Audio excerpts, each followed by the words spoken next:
প্রিয় দর্শক, আসসালামু আলাইকুম। পুরোদমে চলছে বিশ্বজুড়ে যুদ্ধ, উত্তেজনা, প্রতিপক্ষকে 1 ইঞ্চিও ছাড় না দেওয়ার হুঁশিয়ারি দিচ্ছে পরাশক্তিরা। জানিয়ে দিব এই মুহূর্তে হাতে পাওয়া ভয়ঙ্কর কিছু আন্তর্জাতিক আপডেট বাংলা সংবাদ। ভিডিওর শুরুতেই থাকছে আজকের গুরুত্বপূর্ণ সংবাদ শিরোনাম। শুরুতেই জানিয়ে দেব ইরানের বিরুদ্ধে ইসরায়েলের সঙ্গে সৌদির গোপন তৎপরতার তথ্য ফাঁস। সর্বশেষ থাকছে গাজায় নির্বিচারে ক্ষুধার্ত মানুষের উপর গুলি, ঠিকাদারদের চাঞ্চল্যকর তথ্য। শুনছিলেন সংবাদ শিরোনাম, এবার বিস্তারিত। প্রিয় দর্শক, আপনি যদি এই চ্যানেলে নতুন হয়ে থাকেন, চ্যানেলটি সাবস্ক্রাইব করে আমাদের সাথেই থাকুন। ইরানের বিরুদ্ধে ইসরায়েলের সঙ্গে সৌদির গোপন তৎপরতার তথ্য ফাঁস। ইরানে ইসরায়েলের হামলার নিন্দা জানিয়েছে সৌদি আরব, তবে তথ্য বলছে দেশটি ইরানের বিরুদ্ধে ইসরায়েলের সঙ্গে গোপন তৎপরতা চালিয়ে গেছে। ইরানের সঙ্গে গোপন তৎপরতার তথ্য প্রকাশ করছে সংবাদ মাধ্যম ইসরায়েল হাইওম। সম্প্রতি সংবাদ মাধ্যমটির বরাতে প্রেস টিভির এক প্রতিবেদনে তথ্য জানানো হয়েছে। প্রতিবেদনে বলা হয়েছে, সৌদি আরব গোপনে ইসরায়েলের দিকে ছোড়া ইরানি ড্রোন প্রতিরোধের অংশ নিয়েছে।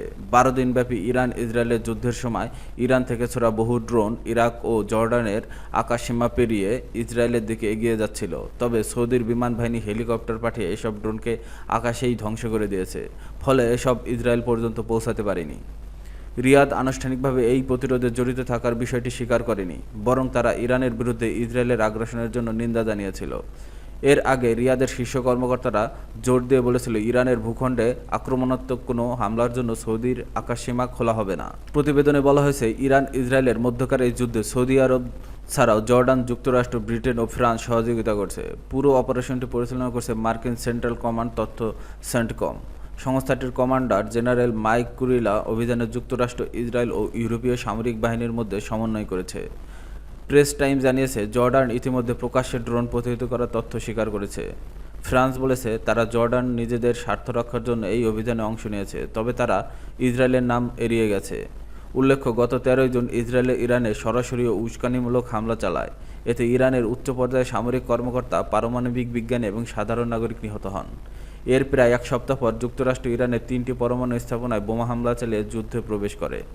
ইরান এই আচরণকে জাতিসংঘ সনদ, আন্তর্জাতিক আইন এবং পরমাণু অস্ত্র বিস্তার রোধ চুক্তির গুরুতর লঙ্ঘন বলে উল্লেখ করে আসছে।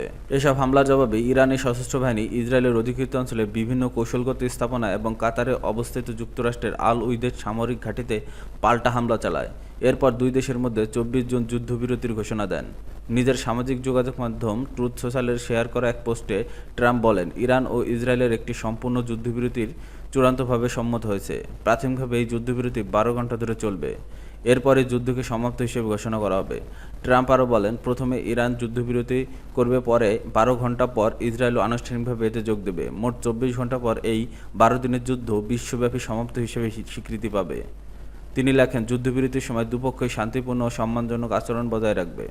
আমরা ধারণা নিচ্ছি সবকিছু পরিকল্পনা অনুযায়ী চলবে, যা অবশ্যই হবে। এজন্য আমি ইসরায়েল ও ইরানের উভয় দেশকে সাহস, ধৈর্য ও বুদ্ধিমত্তার জন্য অভিনন্দন জানাই।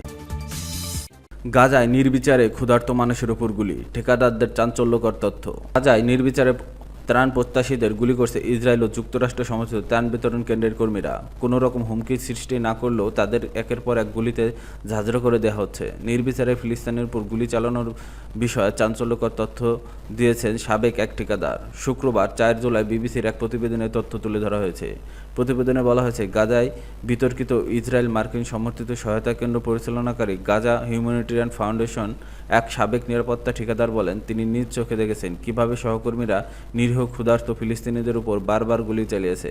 তিনি একে সাক্ষাৎকারে বিবিসিকে জানান, এসব মানুষ কোনো ধরনের হুমকি তৈরি করেনি, তবুও তাদের উপর চালানো হয় মেশিনগান থেকে গুলি। সাবেক এই কর্মী জানান, কয়েকজন নারী, শিশু ও বৃদ্ধ ধীরে ধীরে সরে যাওয়ার একবার একটি ওয়াচ টাওয়ার থেকে এক প্রহরী মেশিনগান দিয়ে গুলি চালান। তিনি বলেন, একজন ফিলিস্তিনি গুলি খেয়ে মাটিতে লুটিয়ে পড়েন। পাশের আরেক সহকর্মী মজা করে বলে, তুই সম্ভবত একটাকে লাগিয়ে দিয়েছিস, এরপর তোরা হেসে ওঠে। গাজা হিউম্যানিটেরিয়ান ফাউন্ডেশন এই অভিযোগকে মিথ্যা বলে দাবি করছে। তারা একটি বিবৃতি দিয়ে উল্লেখ করেছে, জিএইচএফ ত্রাণ বিতরণ কেন্দ্রে কখনোই কোনো বেসামরিক নাগরিকের উপর গুলি চালানো হয়নি। তবে সাবেক কমিটি দাবি করে, অভিযোগকে কর্তৃপক্ষ দুর্ভাগ্যজনক ঘটনা বলে উড়িয়ে দেয় এবং বলে লোকটা হয়তো ক্লান্ত হয়ে পড়ে গেছে বা হোঁচট খেয়ে পড়ে গেছে। জিএইচএফ মে মাসের শেষে গাজার দক্ষিণ ও মধ্য অঞ্চলে কয়েকটি কেন্দ্র থেকে সীমিত ত্রাণ বিতরণ শুরু করে।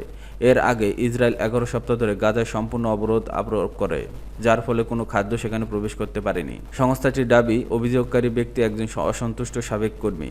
তাকে অসাধারণের জন্য বরখাস্ত করা হয়েছে, তবে কর্মীর দাবি তিনি স্বেচ্ছায় পদত্যাগ করেছেন। দাবির পক্ষে তিনি প্রমাণস্বরূপ বিবিসিকে কিছু ডকুমেন্টও দিয়েছেন। এই সাবেক কর্মী আরও বলেন, তিনি সংস্থাটির 4টি সাইটকে কাজ করছেন এবং সেখানে কোনো নিয়ম নীতির বালাই নেই। এক টিম লিডার বলেছিল, যদি হুমকি মনে করো, গুলি চালাও, মেরে ফেলো, পরে প্রশ্ন করো। প্রতিবেদনে বলা হয়েছে, চলতি সপ্তাহের শুরুতে অক্সফাম এবং সেভ দ্য চিলড্রেন সহ 170টির বেশি দাতব্য সংস্থা জিএইচএফ বন্ধ করার দাবি জানিয়েছে। সংস্থাগুলো বলছে, ইসরায়েলি বাহিনী এবং সশস্ত্র গোষ্ঠীগুলো নিয়মিত ত্রাণ প্রত্যাশী ফিলিস্তিনিদের উপর গুলিবর্ষণ করছে। ইসরায়েল এই অভিযোগ অস্বীকার করছে। তারা বলছে, জিএইচএফের ব্যবস্থা হামাসের হস্তক্ষেপ ছাড়াই প্রয়োজনীয় মানুষের সরাসরি সহায়তা প্রদান করছে। জিএইচএফ জানায়, তারা 5 সপ্তাহে 52 মিলিয়নের বেশি খাবার বিতরণ করেছে।